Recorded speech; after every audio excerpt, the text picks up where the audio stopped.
Hey, what up, family? It's your boy Dorian once again. Closure TV. And as promised, we're back at you with another episode. Uh, Definitely want to appreciate you for coming through, hanging out with us. We're building this thing. It's a team effort, and I'm seeing a lot of feedback and a lot of support I'm getting from people out in the community. I want to appreciate all of the guests that have came on to lend their voice to our effort. It's about that closure. One thing I want to bring to your attention, like before we get started on this episode, though, something that's been on my mind lately, uh, is about the fact that we teach people how to treat us. You teach people how to treat you. And when I say that, I mean that to speak from top to bottom. It don't matter who it is. You teach people how to treat you. So if you're talking mama and daddy, or you talking about your kids, you teach them how to treat you. And I say that to say this, we are in a life that you need to say what you mean and mean what you say. And a lot of times people are going to go more based on your action than the words they hear coming out your mouth. I know as a kid, I heard a lot of times, don't do what I do what I say do. That's backwards as hell, man. Let's be 100 with it. And that's the same thing that we do, and we talk to people around us, and we come into contact with coworkers and friends, associates, and we say, yeah, man, I'm going to call you back, and don't ever call back. And we tell people we're going to do something, we never do it. Or we give this highfalutin speech and stance and position about who we are, but we do, in reality, we show people the exact opposite of that every time we make a move. So we teaching people how to treat us. Of course, at the end of the day, even my kids is going to stop believing me when I say, yeah, I'm going to take you to the park. I'm going to take you to go play baseball. I'm going to take you to go eat ice cream. They're going to stop believing you because they know you're full of shit. So let's be 100 with that about the effects of what come out of our mouth and how people can end up walking away scarred because of a relationship with us. Even though we didn't mean no harm. We got to understand and respect the effects that other people are experiencing because what we may be bringing to the table. But without further ado, like I said, I promised you a solid episode coming. This brother is going to be an inspiration and of a great value to you. Mark my words.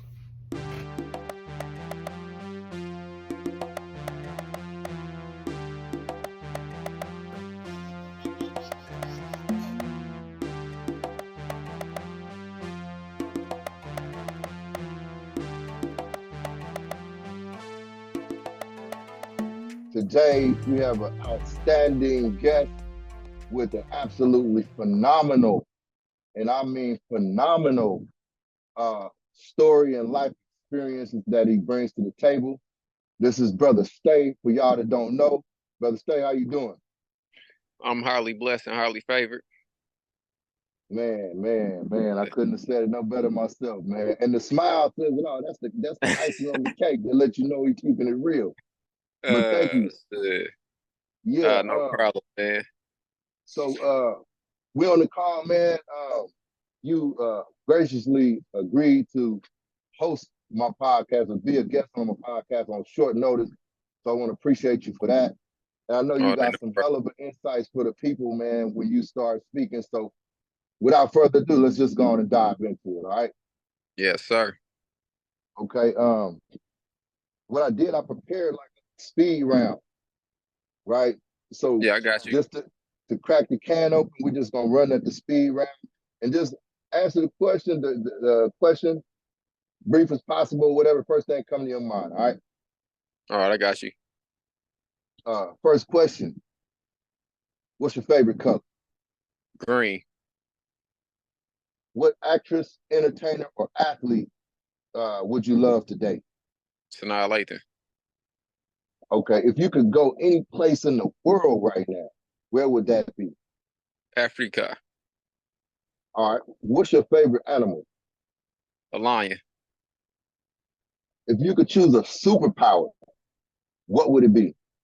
Mind reading. Mind reading? Mind reading. Yeah, and you blew that out the water. I mean, you didn't have no hesitation at all.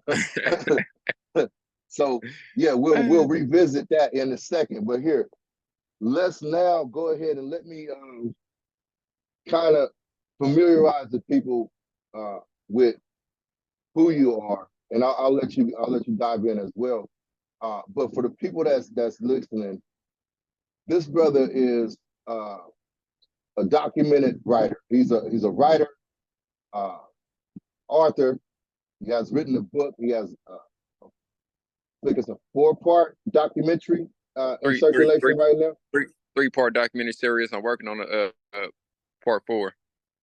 3 parts. Okay, okay. Um, and as well as that, just a speaker. He engages in public speaking in the community. This is Brother Stay, man. Uh, introduce yourself, man. Tell us in your words who you are. Hey man, it's your boy Big State, the prisoner's voice. I'm intelligent, I'm smart, I'm humorous, I'm loyal, I'm generous, I'm kind. I wish nothing but peace and blessings upon everybody. My intentions are good, my heart is pure. Like I said, I'm humorous, and I call myself something like a gentleman. You said something like, Something like a gentleman. okay, okay. So got a little bit more going on in there. Yeah, just a little bit more, but it's all good. Keeping it clean though. Okay. Yeah. No, that's what's up, man. Um, so I kind of like to get stuff started like that though, just give people a vibe on who you are as a person, as a human being, right? Um, I want to circle back, like I said, to the questions.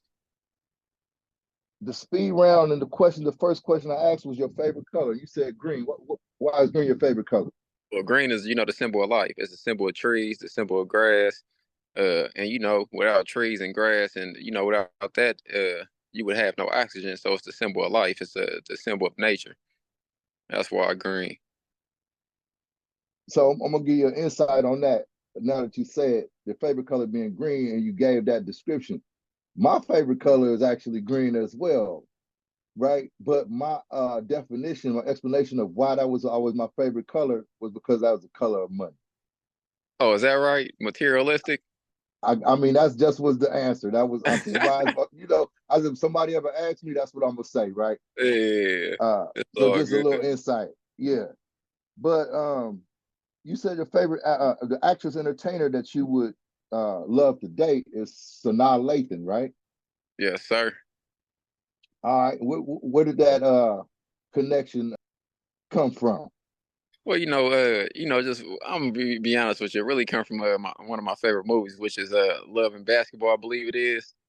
Mm, And when I seen that movie and she played that role, that's how I kind of envisioned her in life. So I would hope she would be that same way, but it may not be. But ever since then, that's why. right on. Yeah, yeah. Now she's a bad sister though. Bad.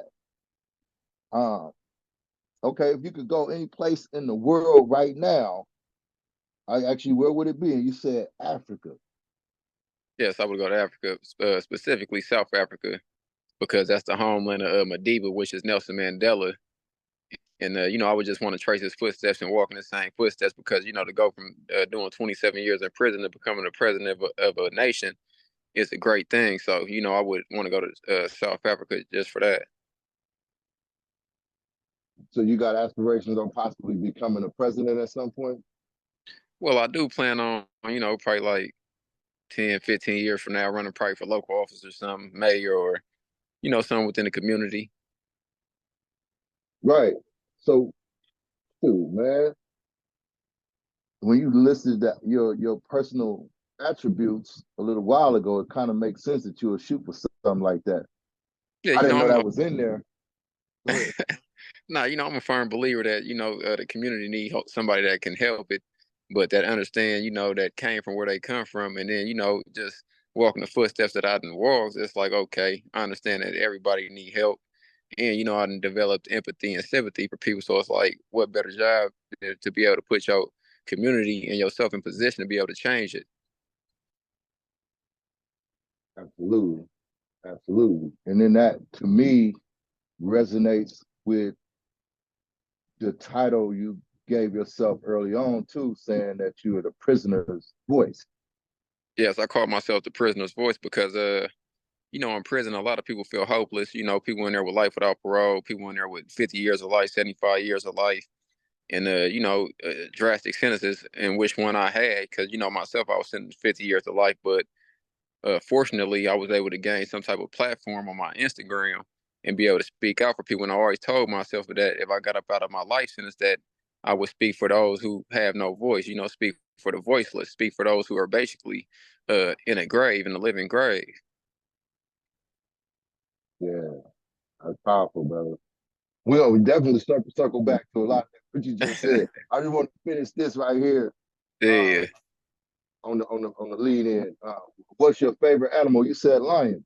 It's a lion, yeah, because if you pay attention to the patriarchy, and within the lions and their tribes, once a male get to a certain point in his life, a younger male will come and knock it off and run it off, and that's the type of world we live in. It's like a dog eat dog world, so it's like a small representation, a symbolization of what we go through as humans on a tribal level. Hmm. Yeah, absolutely. Yeah, so a lion. Okay, and the last one I asked, if you could choose a superpower, what would it be? You said mind reading.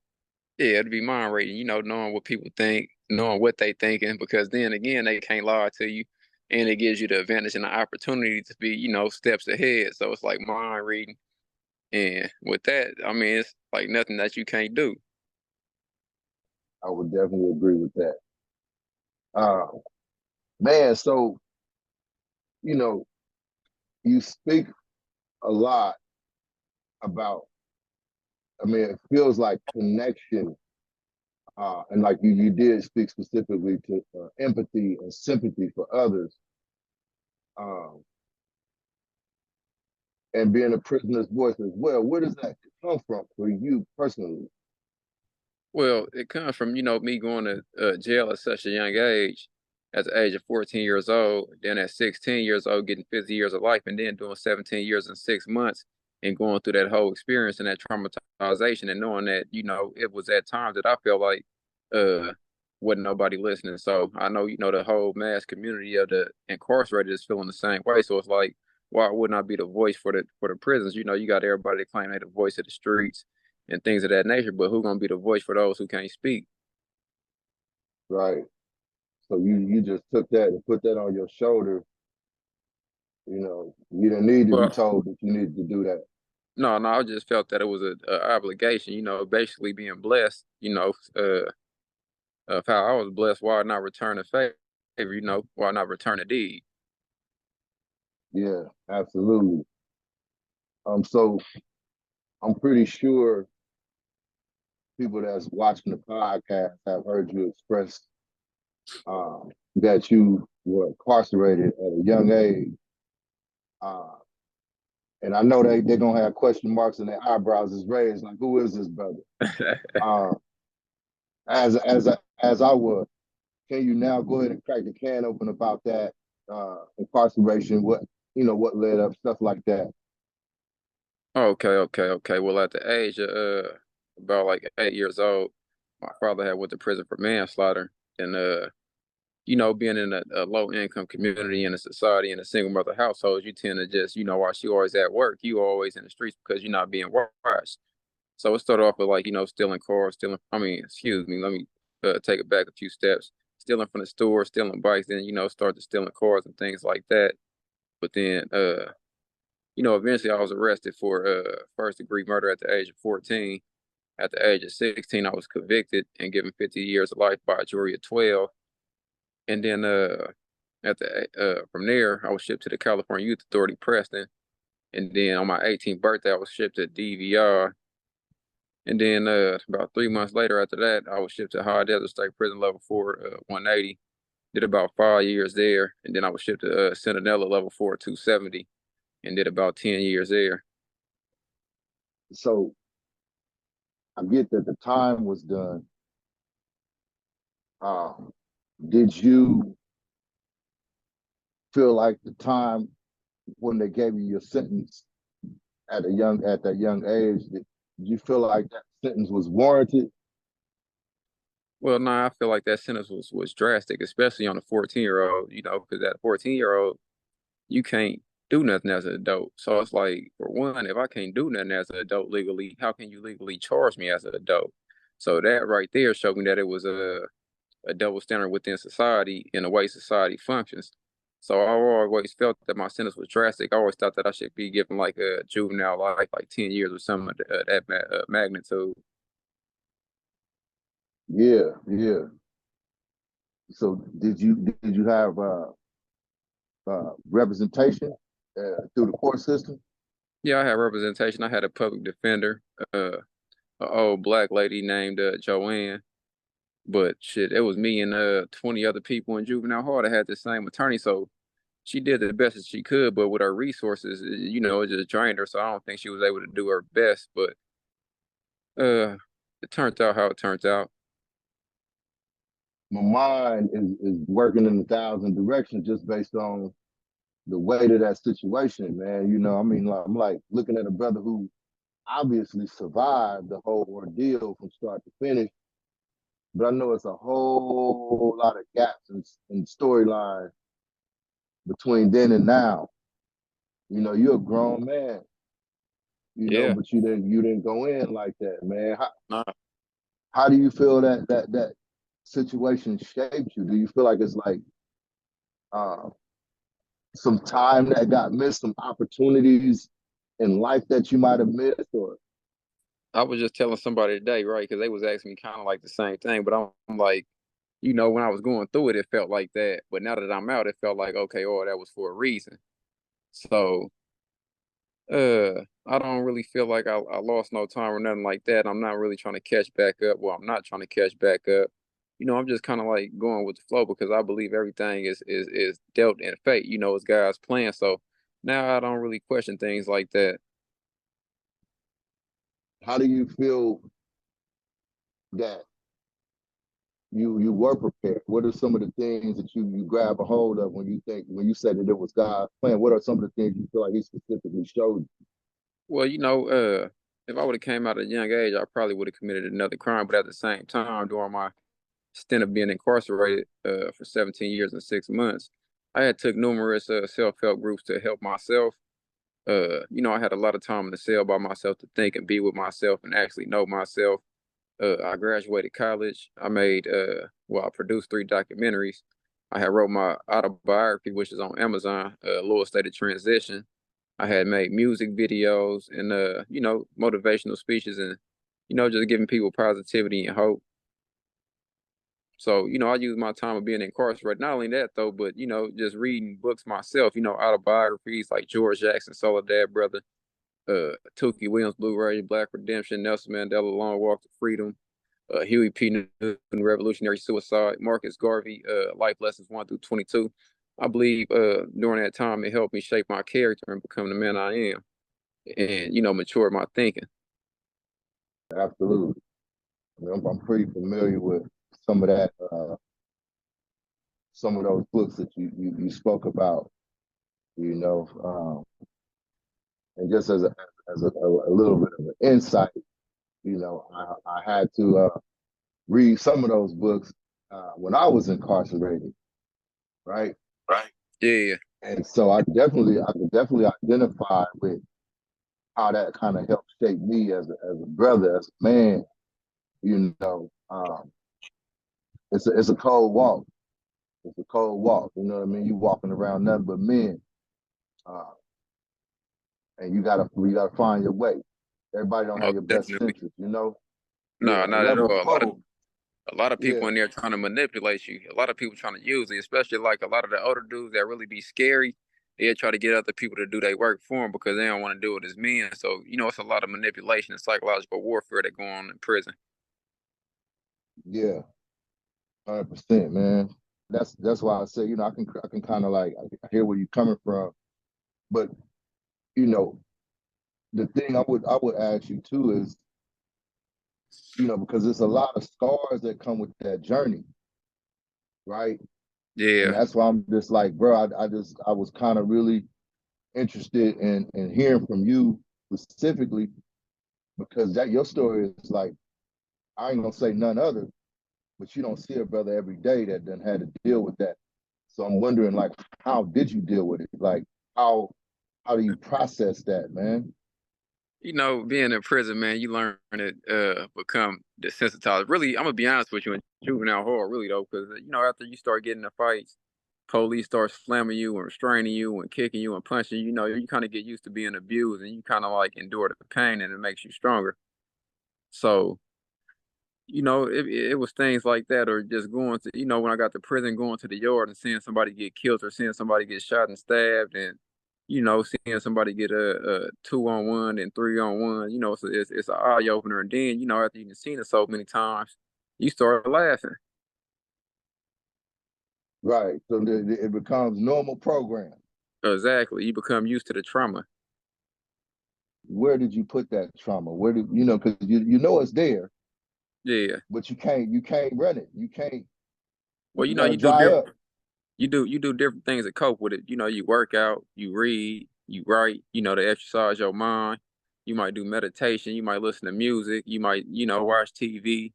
You know, you find ways to cope with doing the time and push all that to the back of your mind. You know, you build what they call a program, and then you know when you like on a 180 and you always on lockdown, you build a program within a program because you're doing mostly cell time. Right, right. And so I want to interject right here for the people that's listening that may not be as familiar as I am with the lingo that you are putting out there. When you say a 180, that is for the people that's listening. A 180 design prison is 9 times out of 10, well, I think 10 out of 10 is a maximum security level 4 prison. That means it's 180 cells on that yard.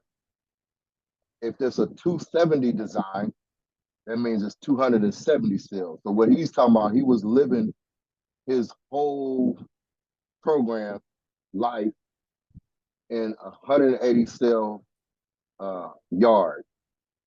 No, Am I I saying that think right? no, Is it no, no. 180 to one I think building, it's right? 200 each building. It's 200. But Yeah, that's what they 200 each. call a 180 design. Yeah, 180 design means that it got the walls up between each day room. It's like closed Right. off in three parts. Right. And the 270 just got one big building Yeah, one with big no day room, walls. no Right. There walls. you go. You got me. You corrected me on that. Right. So, but that was just for people to, kind of better digest and keep up with the conversation. Yeah, no, it's Uh, all good. yeah. So, I mean, you experienced a lot of fights. Yeah, you know, during my incarceration from juvenile hall to YA to the pen, I probably done been over at least 40 physical incidents. How does that? What weight does that carry when you had to go to the board for evaluations and stuff like that, right? Well, no, I never made it to the board. After 17 years and 6 months into my sentence, the judge recalled my sentence under Assembly Bill 600, 1172.1, because she felt as a juvenile. At that time, I was sentenced to too much time and recalled my sentence, and I pled to a deal. So I didn't have to Okay. go to the board. I got immediate release. Yeah, yeah. And that's a big win. That's a huge win. Yeah, that's Uh, like hitting the lottery. Facts.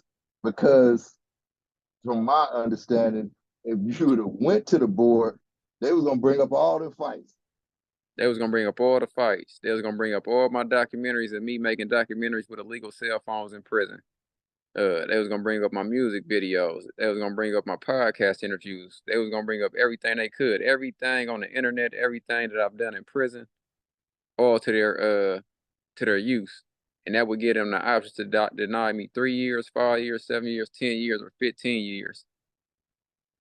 In 3 years, 5 years, 7 years, 10 years, or 15 years before Yes, they decided to see you again, right? it's called I believe Marcy's Law.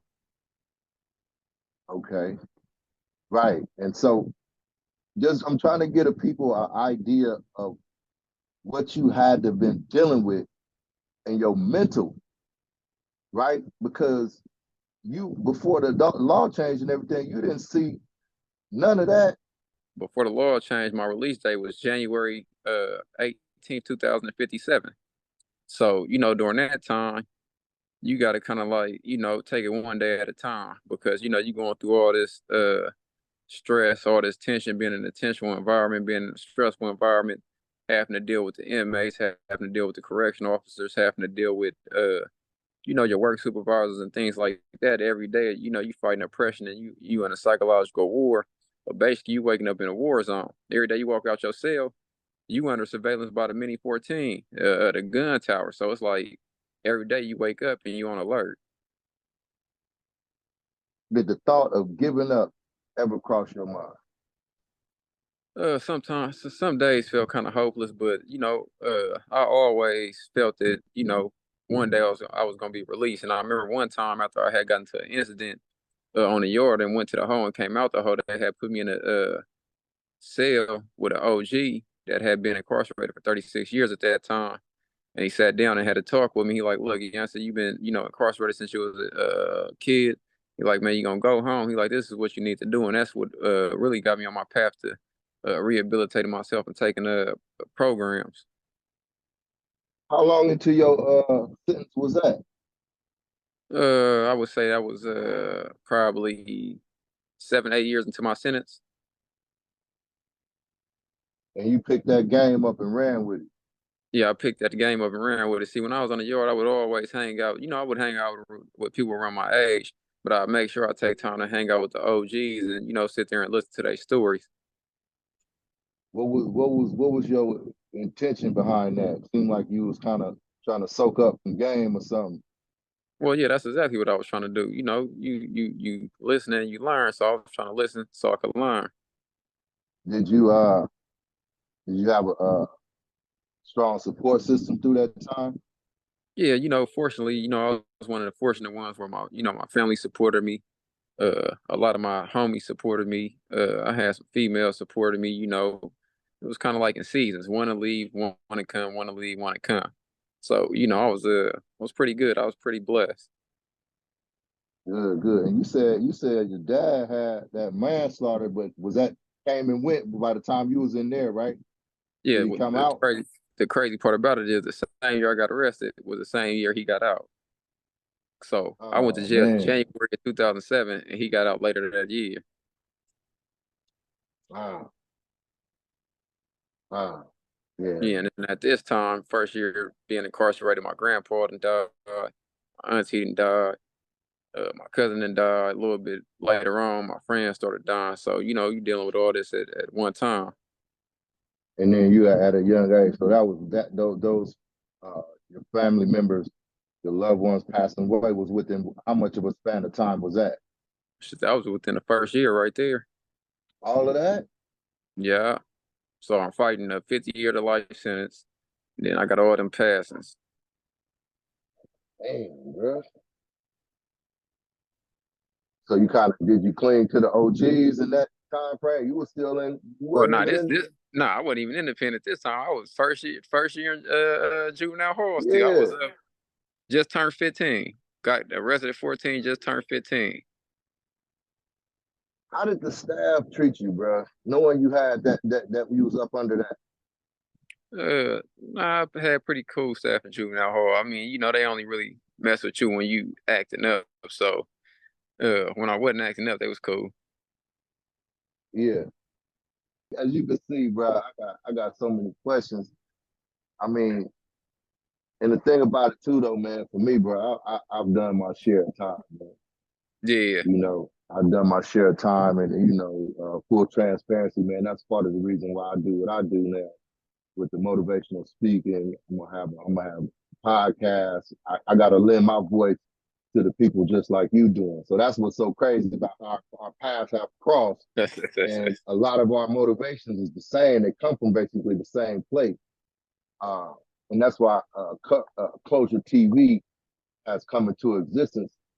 Um, because I know along with all of those scars and that struggle, man, it's a lot of trauma and a lot of closure that I feel like I need to access.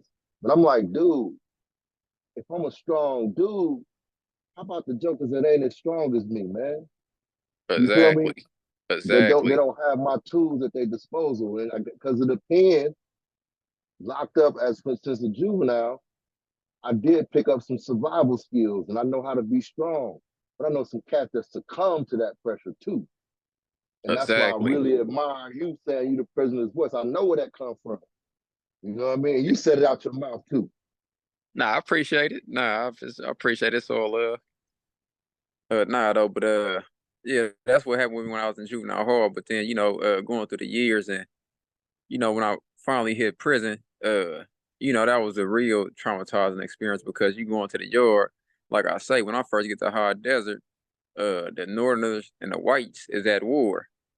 So, my first thing at high desert is watching a Northerner slip out the cuffs and go kill a white boy right there in medical. So, when I seen that, the first time I kind of like it was kind of like an eye opener for me, but that told me it was real, it was serious.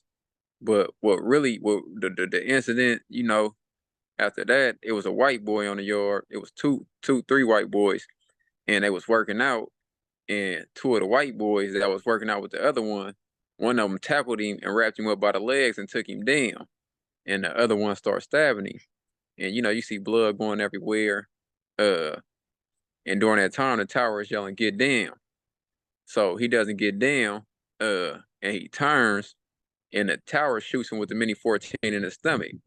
So now the dude that was helping him grab the dude and wrap him up and took him to the ground and tell him like, "Hey man, you're shot." And he just looks at the tower and he realizes it and falls on the ground and collapses. So then that's what told me like, okay, uh, this is real serious. But after that, the first time it kind of had you shook. But after that, you get used to it and you start laughing at it and things like that. So the prison really desensitizes you. Did you have you done any mental exercise or anything like that to kind of Have help I you done any deal with what? that, like mental exercises, like positioning yourself to acknowledge the areas that you desensitized in and kind of, you know what I mean, kind of smooth them out. Yeah. Uh, I really used my book for that. My book was kind of like therapeutic, writing all my feelings and my thoughts in it, my poetry, my music, so I push it out like that. You know what I'm saying? That's how I take my therapy, working out, listening to music. That helps me deal with it, think about it, process it. And then, I got close people I talk to too, so that's how I deal with it and cope with it. And that's, what helps me get through the trauma. And then, when I be inspiring others and they be reaching out to me on Instagram and, telling me, hey man, Big Stay, you inspire me, can you help me with this? Can you help me with that, man? Can you help me with my legal work? Or, people sending me they workout videos of me inspiring them to work out in the morning, different things like that. It gets me through it and helps me process it and helps me feel like, okay, all this was for the good. Yeah, yeah. That's facts though, man. One thing I push hard. If you look at any of my other stuff I do, my motivation channel and stuff like that, is the idea that anytime you have discomfort in your life, you actually being set up to grow. Exactly. I always tell people, man, when you get to that point to where it's like in life where you feel like you got what people call a breaking point or a tipping point, and you're ready to give up and just say forget everything. That's the point where you need to push the most because every time you just push it a little bit past that point, that's when everything come together. That's when you reach your triumph over tragedy. And so we talk about the prison journey, but I did hear you speak about God. Like, what role do you feel like God played in your life? Well, I'm a Muslim. Assalamu alaikum. Peace and blessings be upon the people that's viewing this. But Yeah, when I first went to prison, I started reading different books. Then I drifted to towards the Nation of Islam at first, reading up on Master Fard W. Muhammad, Elijah Muhammad, the Honorable Elijah Muhammad. Then what really tuned me in was brother Malcolm X, and when I read his book, that's what really like, okay, I'm gonna be a Muslim one of these days.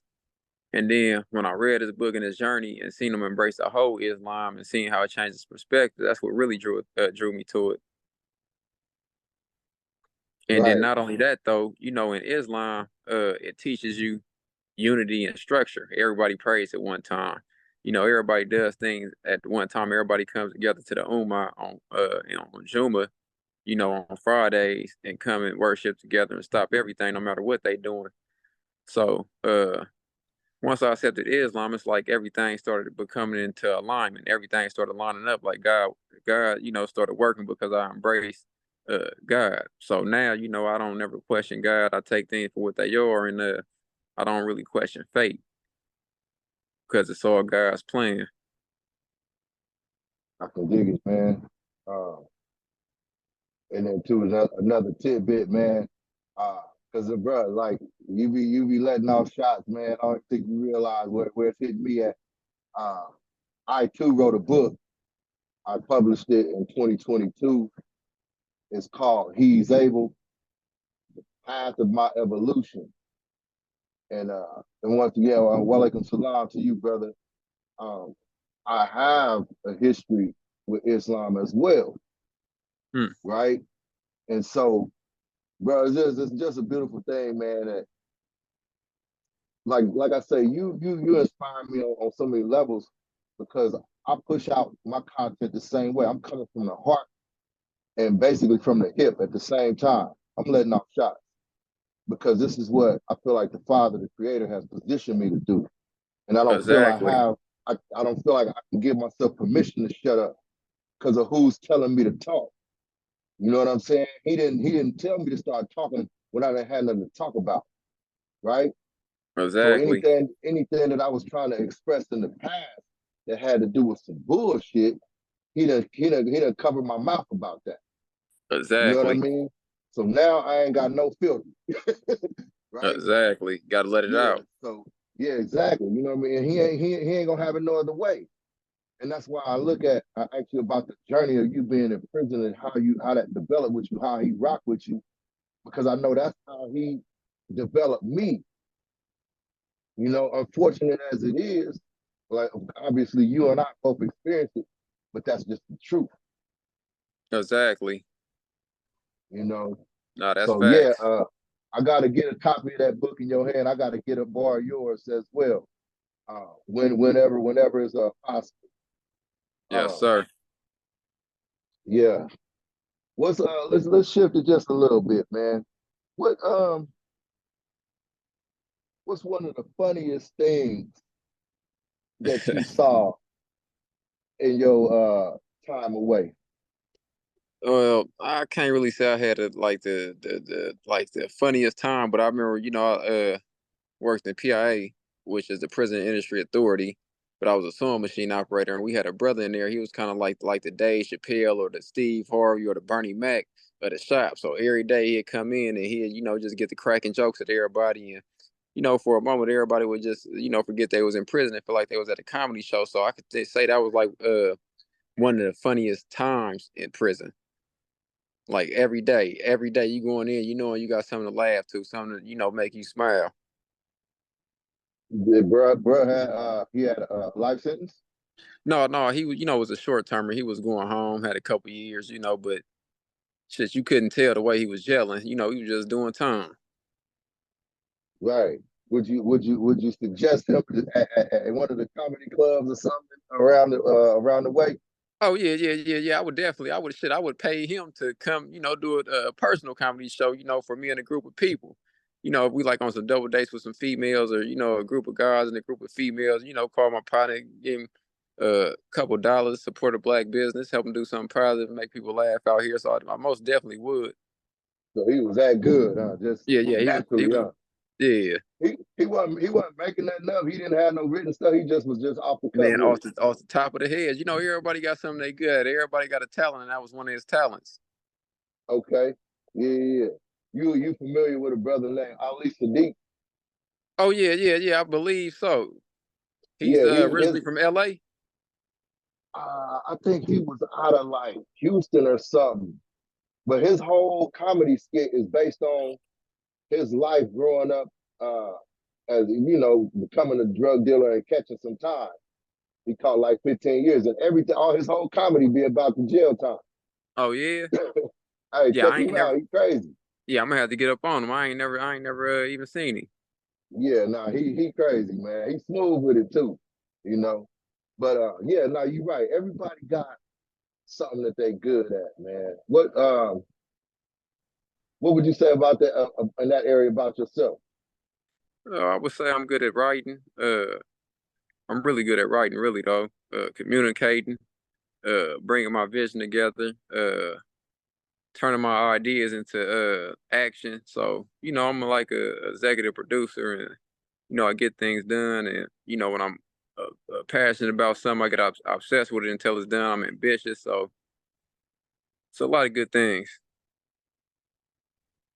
So, what would you what would you say was the saddest thing you experienced while you was young? The saddest thing I think I would experience was probably a year before I got out. And I was telling while I was off screen that one time I had left work out the kitchen, and the Southerners got to stabbing somebody on the yard, and all you seen was like a long metal knife and the blood going in and out of him. And then you heard him start, crying and gasping for his mama. And at that point, you're looking around, the CEOs is taking forever to get to him. And by the time they got there, and after him crying for his mama, he died on the spot. So I think that would be one of the saddest times, knowing that can't nobody help you if you in that position. Damn. And so you done seen a couple of people get straight up murdered, killed, while they was doing their time. And then this cat gets killed, and he calling for his mom.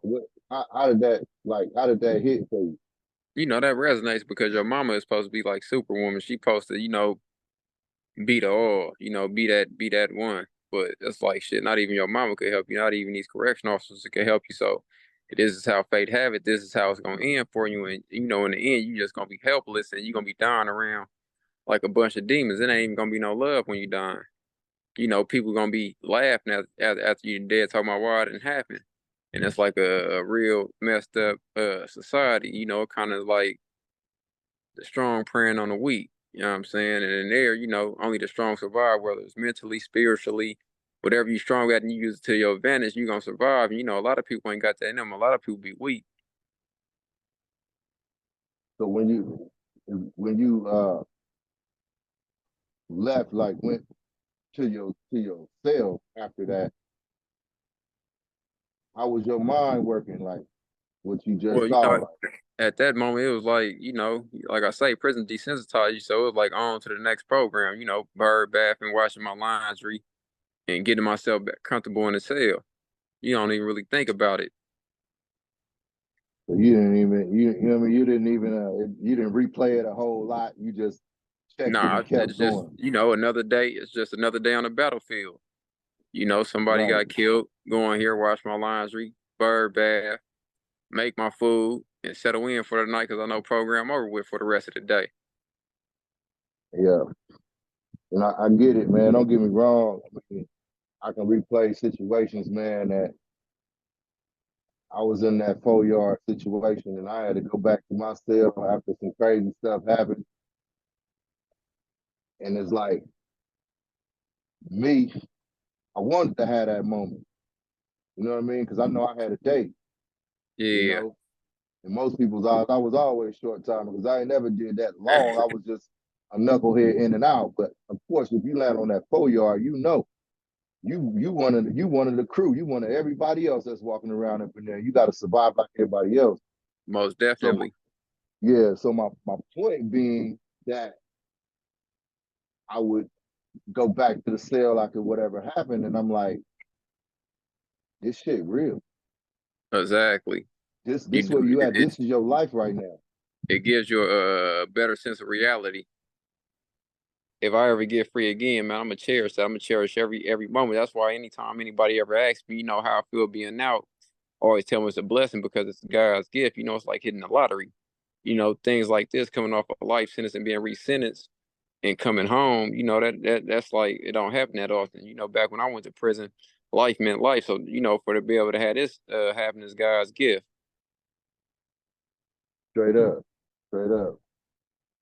What would you say to the 14-year-old State if you could say something to him? I would say, just listen, stop being so hard headed. Uh, if you just listen to your elders and, follow their directions, that you wouldn't be going down the direction that you headed in. So, I would tell a 14-year-old such as myself to just listen and be patient and stop trying to grow up so fast. Did you ever experience depression while you was incarcerated? I always went through, after a while, bouts of depression, fighting with the thoughts of maybe never getting out in prison, everybody dying while I'm in prison. And, when you get that, you don't have no appetite. You don't want to work out, you want to lay down all day. So, that used to happen every once in a while for like a day or two. So, mental health is real, when you're in prison. So you always got to, take a mental health day and protect your mental health.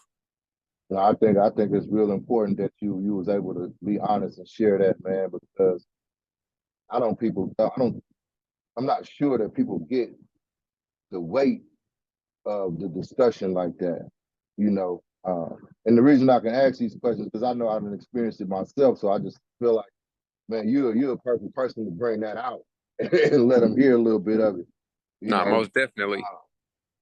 Yeah, no, your resolve, man, and your strength, it had to come from somewhere. You know what I mean? Sometimes it don't be within you. You got you got to grab on to something else. Yeah, you got to You go to know? the outside source, the creator, Allah. You got to go to God.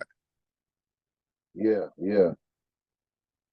And so, question about the Islam man movement. Uh, you chose Orthodox Yes. Islam, and Yes, I and and did. I know a lot of people rock with the minister. You know, what was your reason? You said that you wanted to go Orthodox. Well, our Islam, it's an international brotherhood. It's an international network. It's a international thing of unity and structure. I still embrace the Nation of Islam. I still respect their ideas and their beliefs. But the reason why I chose that is because, it's a bigger structure, a bigger unity, a bigger, worship of God. I think that was a lot of why I settled on that. You know, a big part of my uh, reach for Islam too was that I felt like I knew so much about Christianity. You know what I mean? Of course, that's obvious that in this country, Christianity is pushed. You know, Exactly. like that's the only thing. And so now being exposed to something else, I was like, wow. You know what I mean? This is it. This is it's pure, right? So, Exactly. so I ain't gonna give it away, but I'm gonna wait till you get the book because you're gonna be able to catch up on that too. All right, just send me the link. I'm gonna order it. I will. I got an audio book too. But the thing about it, like I said, with Islam, man, I was like, man, you know, I can now embrace something that I can call my own too. That was the thing because I've seen inconsistencies. I was familiar with inconsistency with what I knew, Exactly. which was Christianity. And so it ain't no knock or nothing like that because I've evolved and grew even more since then, Exactly. right? And it just don't stop. But I just know God is the reason, no matter what, hands down. You Exactly. know, Because at the end of the day, everybody worshiping one God. what would you say to a kid that's dealing with bullying right now? I would tell them to stand up for herself. Fight his bully back because once you stand up for yourself, they ain't not gonna do it again. Yeah. And what about for a kid that's considering suicide? Well, I would tell the kids the same thing. When you at your breaking point, when you feel like you want to give up, just keep pushing because the work when you keep pushing, right when you get past that breaking point, life gonna be all right and life gonna work for you. It's always gonna be another day for you to be able to do better and feel better. Hmm.